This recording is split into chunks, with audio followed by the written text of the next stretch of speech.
Where everybody gets into the media and the hype and all that. Okay. I mean, you could remove him from the job, but again, I would base that on his performance. But here's the part that I'm still going to say. Now, here it is. Now, this is me now, okay?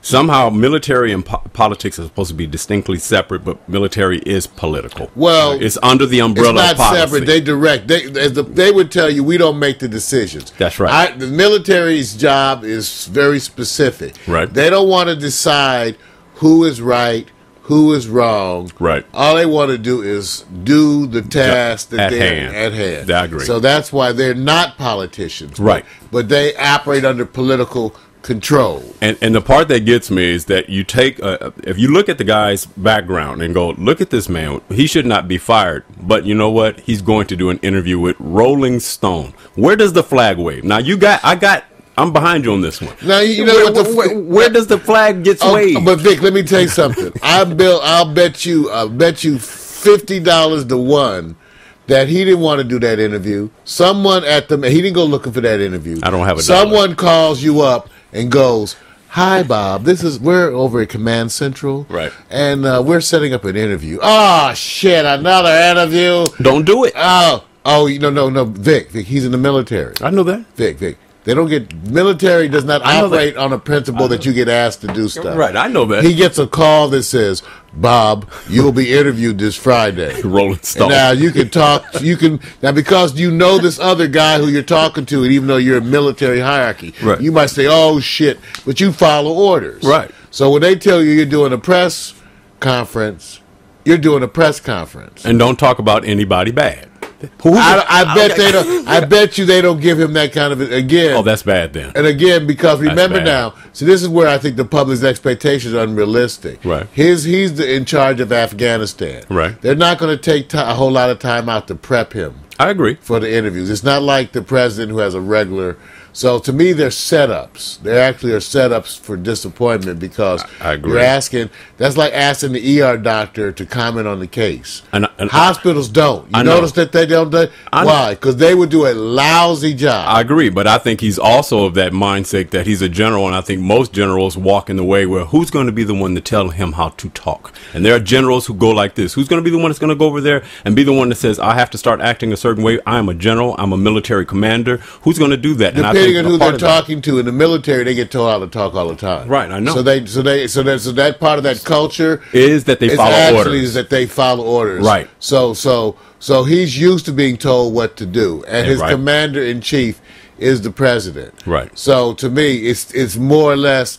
Like I said, it's not like you've heard him in official capacity have problems. This is a thing of him being in a situation that's outside of his usual. And that's the problem with this. But I go again. That's why I cite the hospitals. You notice they almost never let you talk to the doctor. When they have the doctor, they pick a certain doctor. Why? Because certain kinds of technical occupations, that's what you do. Right. You're not good at talking to people. Here comes the surgeon, brain surgeon. Right. I took the bullet out of his brain. I'm going home. But doctor, I'm very good at taking bullets out brains. I'm not good at chit chat. Right. I'm going home. Right. Bye. Right. See, so that's why. So same thing with this. Yeah, and you know what, Mario? And I follow you on that, man. I would take that bet that you had 50 to 1, but I don't have $1. I bet you they didn't prep him, and that's the bad. Let me tell you something. That's the bad thing about these things because these cats regularly get thrown under the bus. Right. If you read any of their personal stuff, that's why they really hate politics. No, I agree. You know, it's a double whammy. On one, their whole argument of what they do. If there's an enemy outside of the wars that they're involved, it is the policies in Washington because they feel there is a different culture, period. So they feel that they can roll the way they want to. Now, I still agree with you, but I think they are. Well, they don't feel they don't get to ever roll the way they want to, Vic. They may want to. They usually want to complete the job. What they don't like is when you tell them kill these people, then they send you back next year and say hand them Hershey bars. I agree.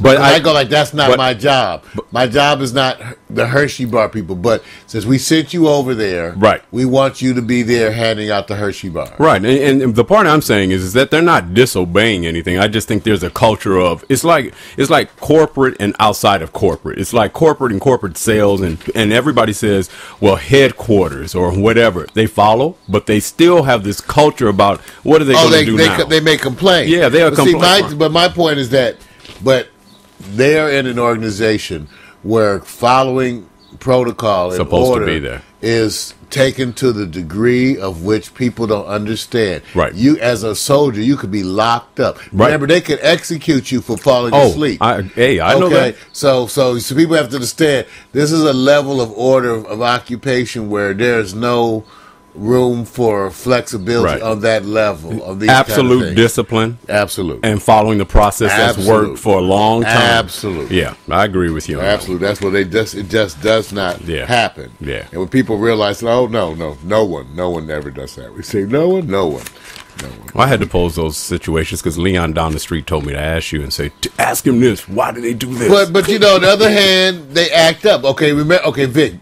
Yeah. The classic one is when MacArthur refused to obey orders. If you know history, you know what happened. This is in Korea, right? Yeah. Okay. So you see what happened. So he actually got yanked. Right. Because he tried to take a step over. And this is a whole issue of he calls, that is his commander-in-chief. Right. I agree. You see what happened? But remember now, the other thing now, too, everything is hierarchy, though, right? Right. McChrystal's not on that level of hierarchy to really do this, too. That's the other thing, Jay. I noticed that. He's not that level of hierarchy. Right. He's a commander but he's one of many commanders over different regions. Who has just become very popular as a general, more so than a lot of other folks. You have Afghanistan. Right. You have Iraq. Yeah. Pakistan. Yeah. You have all these things going on. So yeah, and you and I know at this point this story will fester over for how long? Maybe a week. Yeah. Well, that's the thing. So you guys say, "Oh, gives a shit." Okay, I agree. Maybe no one gives a shit. Okay, that's why we call it morning coffee, music, and news. It's your way. Some stories you say, Mario, enough of that. Wait, all right, but I'm just trying to keep y'all abreast of your president's problems. Don't be yelling at Leon. I'm sorry. Your president's having a bad day, y'all. I'm trying to keep you abreast. Now, the president, first of all, the second problem is that he has had placed this 6-month moratorium on oil. Right. Now, I don't know. Remember, and what gets me, Vic, is the president is a process person. Okay, these are attorneys. Okay, right. Remember, most of these politicians are attorneys, which is where the problem starts. Yes. Okay. Yeah, always. Okay, but so now here he does this moratorium, so they go to court and block the moratorium. So now the moratorium's blocked. But check this out. Here's my spin, you guys. First of all, did you hear that BP's stock was doing better than expected? Look at it this way. You tell them they don't have to pay a dividend. You tell them you better not pay a dividend. Right. So they go, we shouldn't pay our stock. You're saying we can't pay them? Okay, we'll give it on that one. Stockholders, you don't get your dividends. Oh, so they're richer still. Yes. Okay. Wow. Then you put a moratorium. They get to charge you. They're going to charge and say the federal government should pay all the costs, all those workers who didn't work during the moratorium. They're going to say that's your expense. That's cold, man. You called it. It's your moratorium. No, you're right. You pay them. You're right. Because that's the next thing. So watch. I'm just telling you how you're about to get. Because remember, I guarantee you that BP's going to come out a winner. Trust me.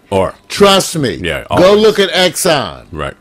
They always come out a winner. They will come out a winner on this one. That's why you think old boy went to his yacht racing. Right. He knows. He ain't worried. Well, hey, look. And you know who's worried? Louisiana, Mississippi. They call it the us. Oh yeah, they worried. Right. And if you look at Exxon, they had a feature on it about 3 or 4 days ago. And when you look at it, and I always